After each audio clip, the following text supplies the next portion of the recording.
say hi? No? Okay. Hey everybody, welcome back to my channel, or welcome if you are new. Today we will be going through my June wrap up. I'm sorry if you hear like a super growly meow. That is just, yes, hello. That is just how Ellie meows. She meows like she is a 10 pack smoker a day. So yeah, I wish she was on frame, but like, I don't know. Like, she's super down on my lap. I wish she was on frame, but she's not. But we'll just continue on while she sleeps in my lap. So yes, I read quite a few books this month. I think it's been one of my best reading months in a while. I was in quite a slump for some time, but we had the Mafia romance readathon happening in the beginning of the month, and I just read a ton of books for that. Not just during that weekend, I ended up just reading Mafia romance like throughout the entire month. Hey guys, editing Sohaila here. So this video ended up being way too long but since I spent a good chunk of the month reading Mafia romances, I decided to make this video all about the Mafia romances that I read this month, and the next video will be about the other genres that I read, the contemporary, historical, and urban fantasy, whatever else I read this month. So yeah, enjoy the Mafia romance filled wrap up. Okay, so the first book on here is we have When Heroes Fall by Gianna Darling. This is one of my favorite books of this month, and also maybe of this year. I really liked this. I really like this book. We have Dante, who is our mafioso, and he is on trial for murder. He actually didn't commit this murder, but he's actually protecting the person who did. But he needs Elena, who is our heroine, and his defense attorney to help him get this murder charge off his back. Elena is very cold. She's technically like, she's like an ice queen. She keeps her emotions very contained in herself, and she just, you know, this is kind of like a grumpy sunshine dynamic where Elena is like the grumpy one and Dante is the sunshine, and that's what's really enjoyable for me, is that Dante is actually so different from any kind of mafioso that I have read.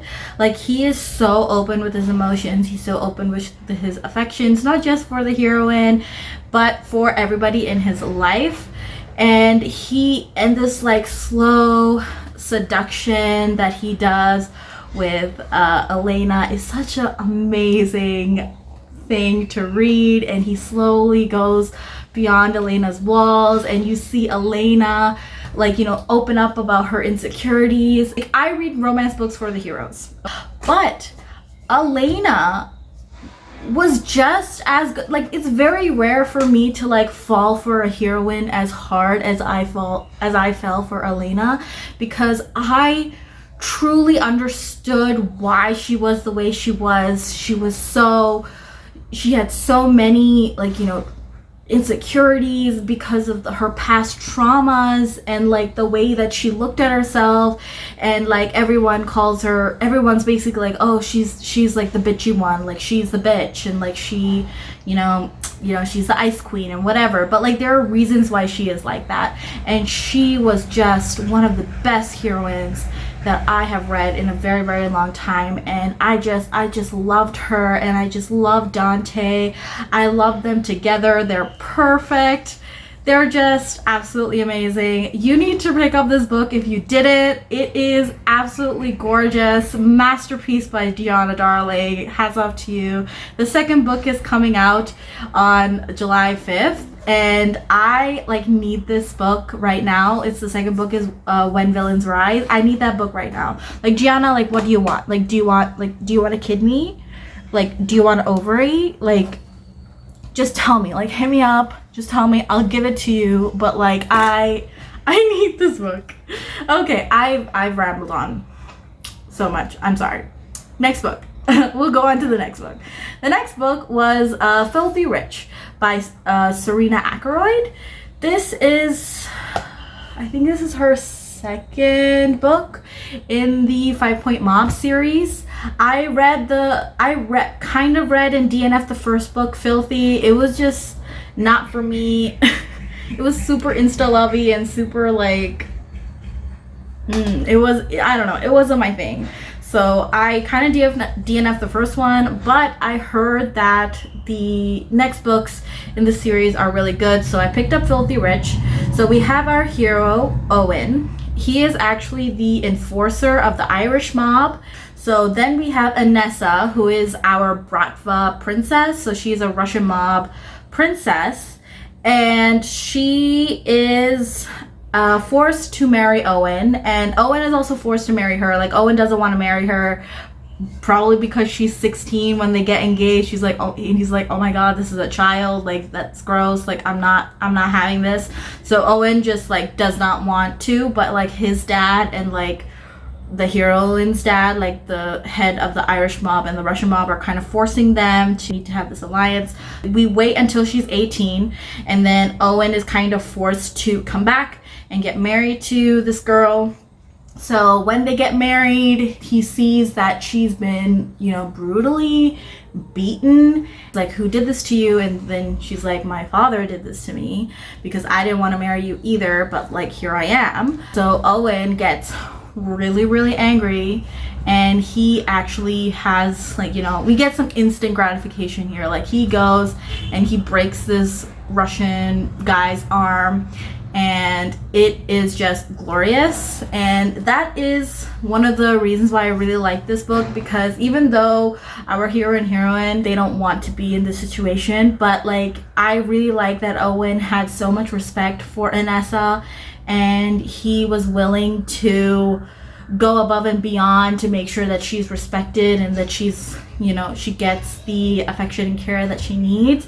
And I really, really do like that. There were some things that annoyed me a little bit. I don't like a certain character in this series. I don't like Aidan Sr., who is the hero's dad and the head of the Irish mob. I just think he's very abusive, and he's very like, I don't understand why he's still alive. I'm sorry. It's just that any other like Mafia series, if you read Cora Riley or whatever, generally if there's a super abusive dad, or there's like, you know, whether it be on the hero's dad or the heroine's dad, generally like the dad eventually dies. Like the dad is eventually killed because like he went too far, and he like pushes the kids too far, and like eventually is killed. But like, even though this dad is very abusive and he's like crazy and stuff like that, like the kids still have like a measure of love for him. Like, Owen still has a measure of love and respect for his dad, even though his dad is extremely abusive to him. Even now, when he's like an adult, he's like in his 30s, and like his dad is like forcing him to get married and forcing him to do things he doesn't want to do, and beating the shit out of him and all that stuff. And like, I don't understand why Owen is like sitting there and just taking it. We do understand the brother's psychology as the books go on. We slowly do understand. By the time we get to Brennan's book, we do understand why the brothers do what they do. But at this point, like, I didn't really understand why the brothers were just going ahead with what Aidan Sr. wanted them to do. So that's like one of the reasons why I just this book didn't fully do it for me, why this wasn't a 5-star. But I did give this a 4-star because I did like the dynamics between the hero and heroine.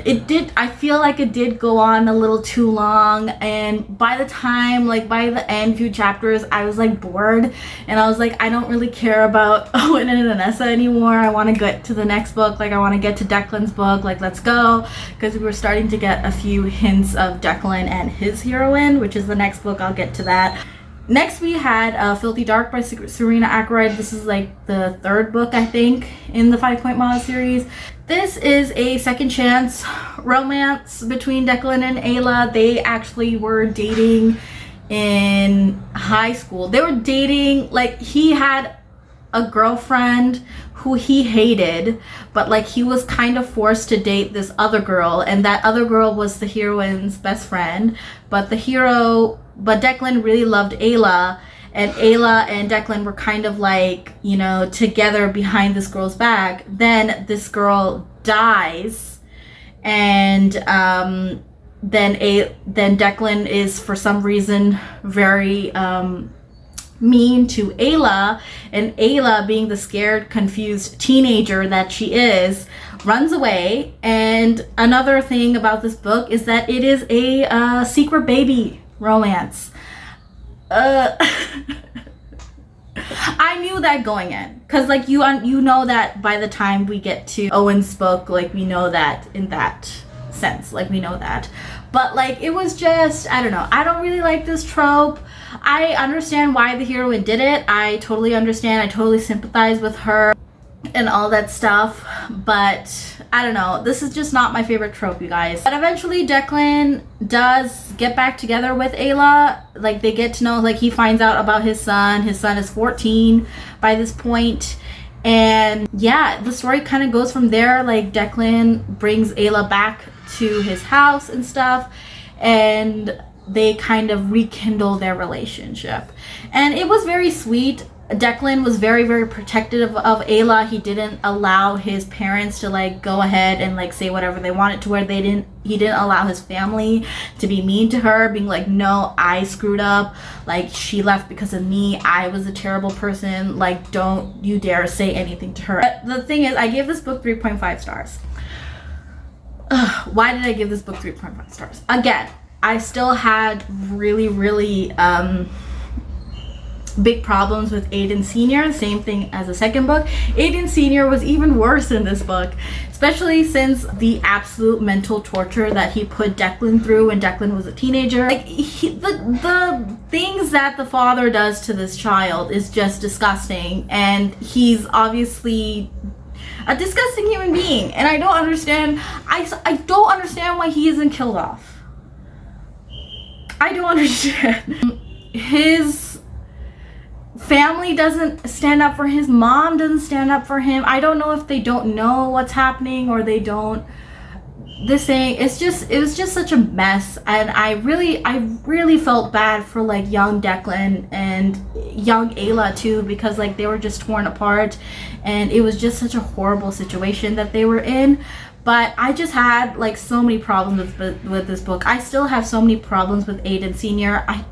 Just Serena Ackroyd, please kill him off.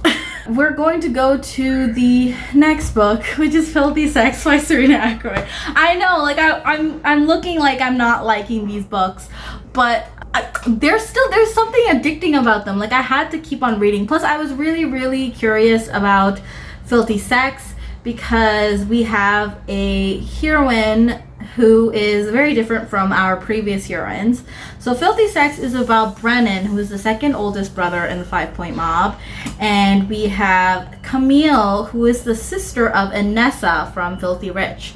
So Camille, she's a club whore for like this motorcycle club who's part of this universe. The motorcycle club people have their own series with all of their people in it, and she was a club whore for them, and the guy who she was with in the motorcycle club series decides to leave her because he found his wife and he doesn't need her anymore, so he kind of kicks her out and he leaves her without any protection. So all the other like MC brothers like come after her to like, I don't know, like have sex with her, and she can't take it because, you know, she doesn't want to be in this position. It's like she's in this position because she wanted to get away from her dad, who is a monster, and she runs away again. She comes back to her dad's house, and her dad is actually forcing her to marry this really disgusting like Russian mobster who's like super old and gross. Then she finds her mom's like journals,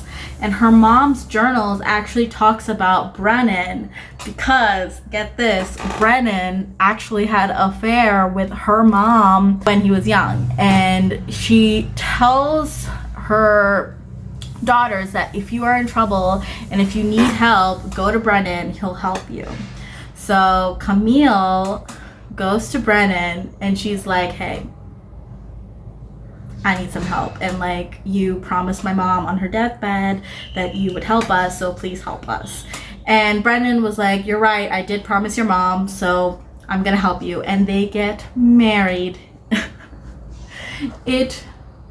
I don't know. I really like this book. This is actually my favorite book of the entire series. Brennan is he's very caring and affectionate towards Camille. He also like protects Camille.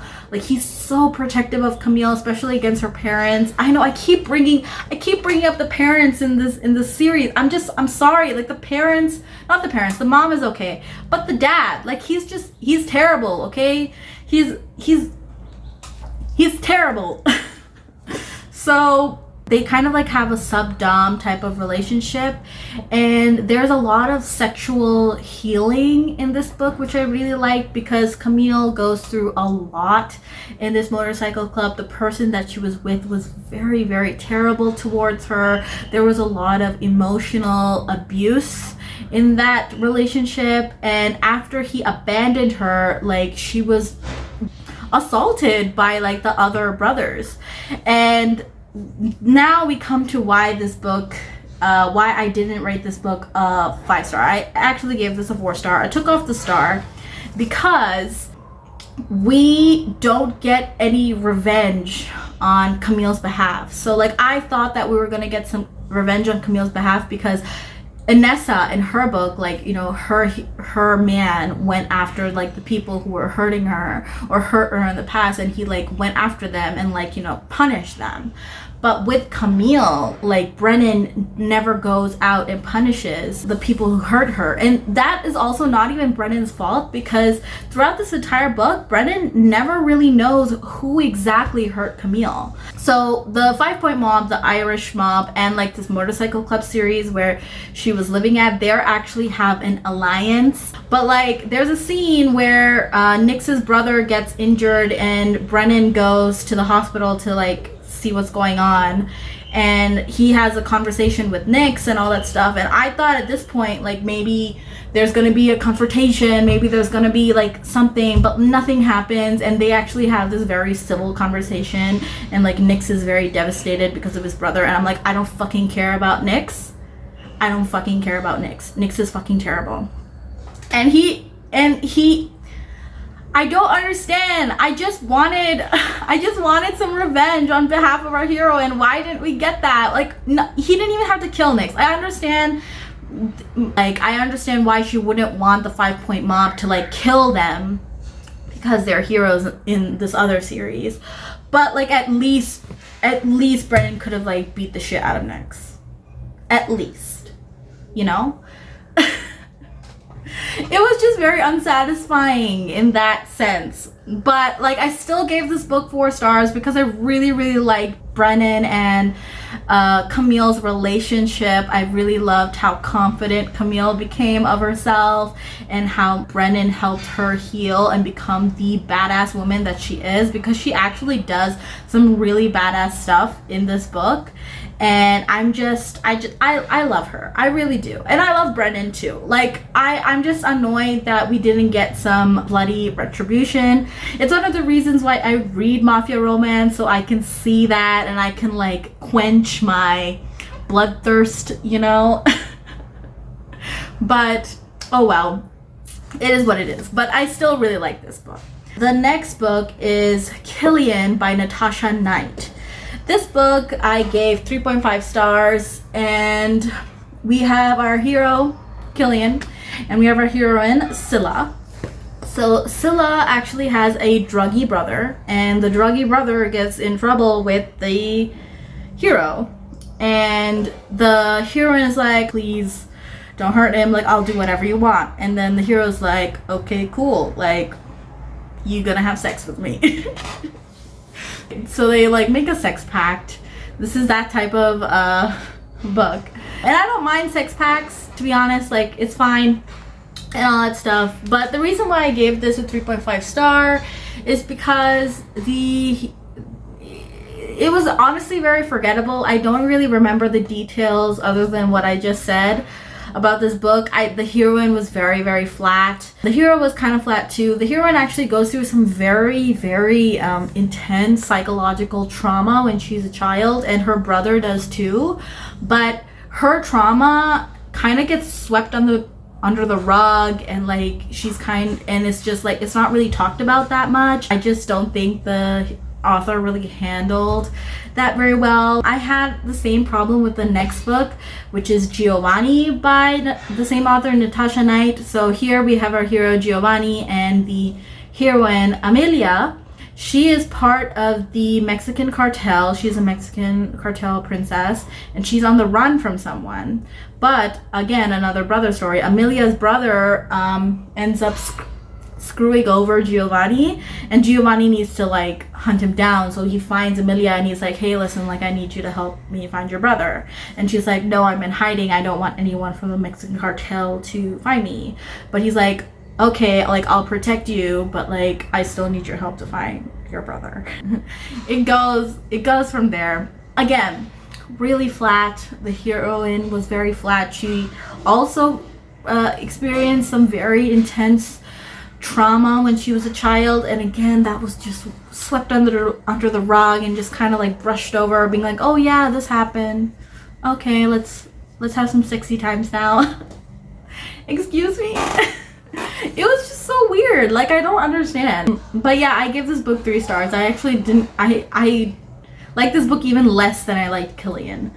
But yeah, next we're gonna go to one of my next favorite reads of this month, which is Run Posey Run by, I think it's Kate C. Wells. I absolutely love this book. So here we have our heroine Posey and our hero Dario. He's like the moneymaker, the kingmaker of the mob, and the heroine is his girlfriend. So they're already together at the beginning of the book. So the book opens up with the hero finding a sex tape of the heroine. So there is like her ex goes and like, you know, sends out the sex tape. Like it's basically a revenge porn type of situation. The timestamp is altered to make it look like the sex tape was more recent than it actually was. And the hero thinks that the heroine cheated on him. And he's very angry about that, but the heroine's like, hey, no, this is not what it is. Like I didn't cheat on you. Like look at me. Like I don't look like that anymore. Just like look. And then but like the hero is just not listening. Which is frustrating, but like we like get to that eventually. So like he kicks her out and she is on the run because like now she no longer has the protection of her boyfriend. So now the Italian mob is after her. The boyfriend cools out for a bit, and then he realizes that, oh shit, like the mafia, they're not gonna just let her go. Like they're gonna kill her. And he also kind of has some retrospection. He's like, oh shit, I screwed up. This actually wasn't her. Like this wasn't her cheating on me. This is an old film and all that stuff. So like he realizes that, he walks up and he goes after her. And I don't know why, but I like love these types of storylines where the hero fucks up so much, where the heroine just runs away and then the hero like goes after her and like hunts her down. I don't know why. I love those types of storylines, but I just love those types of storylines. But the hero runs away and the hero is just looking for her. He's like, where the fuck is this girl? And you know, she kind of contacts him a little bit. She taunts him. It's great. What I really liked about this book is that the hero and the heroine, when they do finally come back together, they have a lot of conversations about the heroine. And another thing is that this heroine is not like this super virginal 18-year-old mafia heroine like we see in a lot of these mafia books.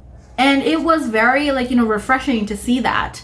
And we also go into why she allowed the men in her life to treat her the way she does. It really helped. It was so weird, but it kind of like made me self-reflect on myself. Not that I did what she did, but like it also reflected that like we let people do things to us because like we want, you know, love and affection, and you know, we don't want to lose them and all that stuff, so we let people treat us badly.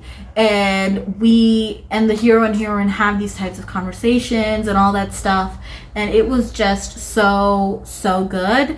We also get some really good, like, I don't know if to call it groveling, because I don't know if I would classify this as groveling.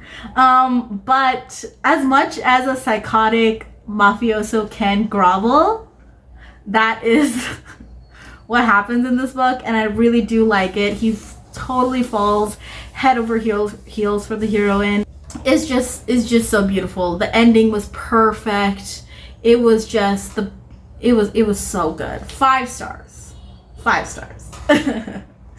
The next book is Stolen Heir by Sophie Lark. So this is the second book in the Brutal Birthright series, and I really like this series. I skipped the first one. I started the first one and I DNF'd it because it just wasn't for me. I know a lot of people like the first one, but I didn't like it. The heroine annoyed me. No. So I skipped the first one. I went to the second one, Stolen Heir. So here we have our hero, Mikołaj. He is part of the Polish Mafia. So then we have our heroine, Nessa Griffin, Italian mob, princess and all that stuff. So she's not really part of the Italian mob. Like her parents and her family kind of like shelter her. But this kind of backfires because it ends up making her very vulnerable. And Mikołaj actually has a vendetta against her family because her brother killed his mentor. So he kidnaps her. And he doesn't tell anybody that he kidnaps her. She just vanishes. And he just sits back and like watches the chaos ensue from his actions. And it's really good. This is a captor-captive romance. She is staying at his house and all that stuff. And I actually really liked this book because it was a different type of captor-captive. Like he wasn't like screwing with her head and all that stuff.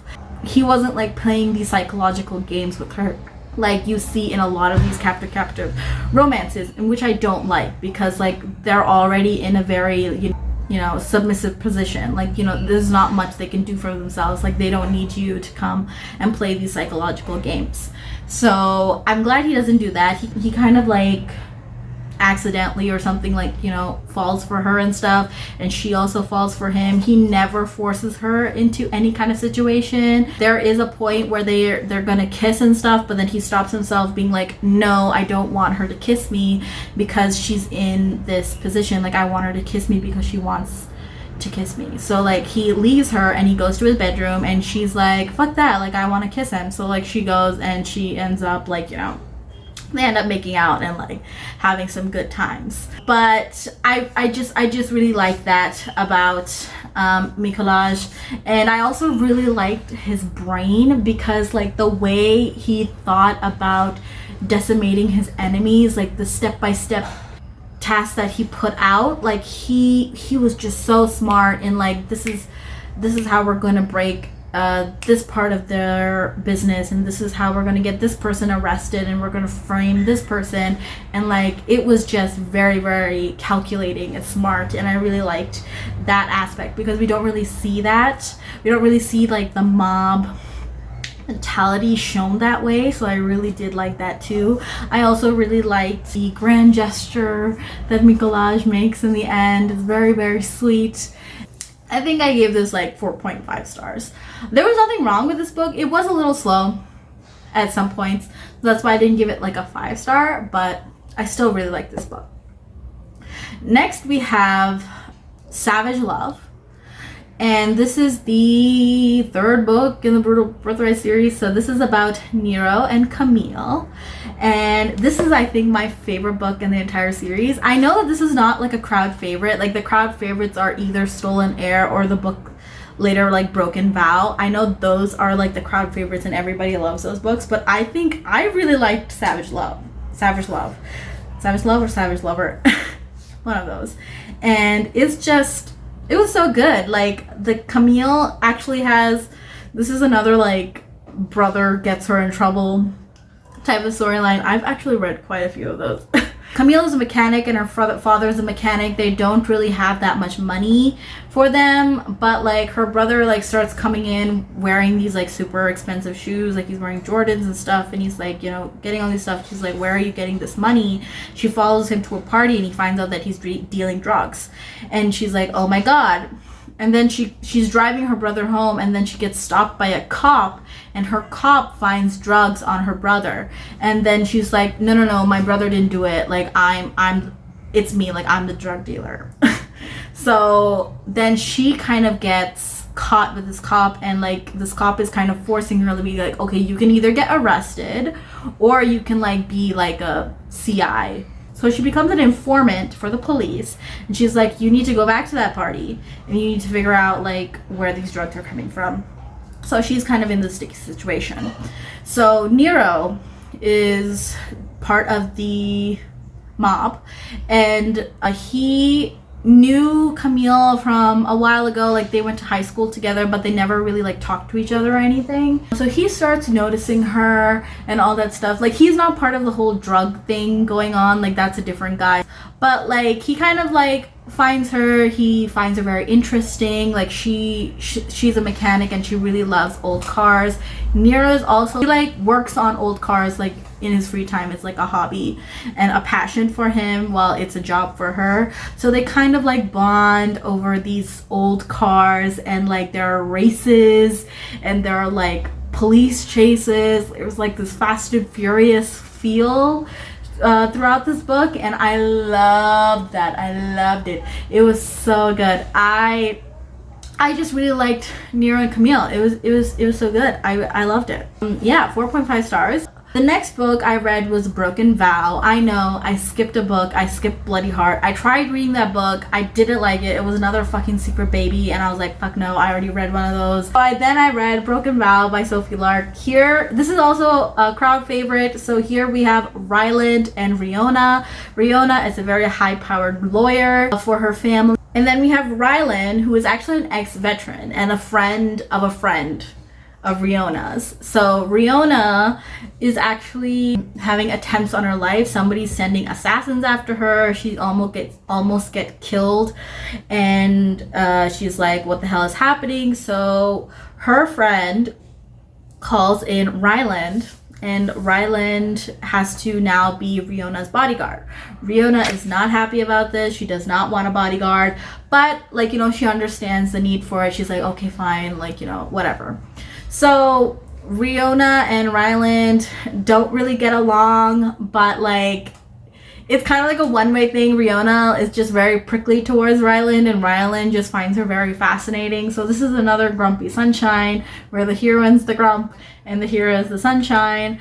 And Ryland truly is fucking sunshine. Like he is just he's just so funny and like carefree. Riona ends up having more attempts on her life, and she almost dies like again while Ryland is with her. And then Ryland's like, hey, listen, I can't protect you properly over here. We're gonna go to my ranch down in Tennessee, and we're gonna go and stay there. And then she's like, oh my god, a ranch? Like I don't want to go and stay at a ranch. Like I'm a city girl. But he's like, tough. So like he takes her to the ranch, and it's so funny and it's so heartwarming.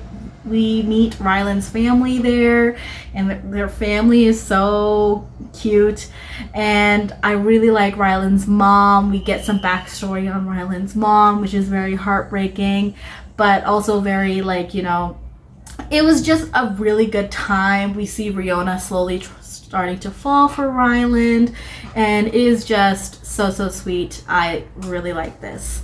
So yeah, 4.5 stars. I still think I like Savage Lover more. I don't know, these both of them are like equal. Like I love both of them. I just don't know which one I like more. Okay, so that is it for the Mafia part of this wrap up. Okay guys, that's it for today's video. Like I said, this wrap up is going to be split into 2 parts. So this is the first part, and my second part should be coming out either tomorrow or very soon. So I'm editing both of them at the same time. So they should be coming out around the same time. So yeah, again, thank you so much for watching. Give me a like and a subscribe if you want to see more, and I will see you next time. Bye-bye.